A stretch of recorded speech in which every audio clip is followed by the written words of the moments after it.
Ration card e KYC update पई आवेदन न करिथिले आउ मिलिबो नाही सुजोग। आसंता 15 तारीख राशन कार्ड ई केवाईसी पई आवेदनर शेष तारीख। एहा परे आउ समय अवधि बढ़िबो नाही बोली कहिसंती खाद्य जोगाण मंत्री कृष्णचंद्र पात्र। ए पर्यंत 37 लाख लोके ई केवाईसी करि नाहंती। जे माने ई केवाईसी करि नाहंती सेमाने शीघ्र एहा कर दियंतु आ जे माने ई केवाईसी न करिवे ताहा सरेंडर करागला बोली धरि निया जिवो। सही जगह नुआ लोकों को राशन कार्ड दिया जिवो। सेहीपरि जो सरकारी ऑफिसर माने राशन कार्ड नहीं छंती समस्त सरेंडर कर दियंतु।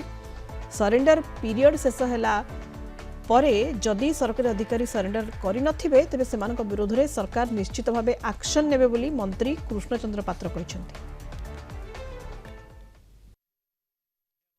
37 लाख लोक करि नाहंती पंद इक्वाईसी तो जो माने इक्वाईसी न करि परिबे ये भीतर आम जानीजु जे से सरेंडर कले बोली आउटा काटी दि जापर नुआ लोक दि जो मैंने आप्लाय कर कनसीडर सर्वे कर पोर्टाल खोल जो मैंने नुआ कि आप्लाय भी करेंगे कथा भी विचार कर सरकारी अफसर मैंने बहुत सरेंडर कर सारे कथा मानिक जो मैंने सरेंडर करना एवं भी आपण मान जरिया मुझे सरेंडर कर दिंतु विरुद्ध कौन कार्यानुष्ठान ग्रहण करा जो मान न करेंगे पछरे धरा पड़े एक्शन निया।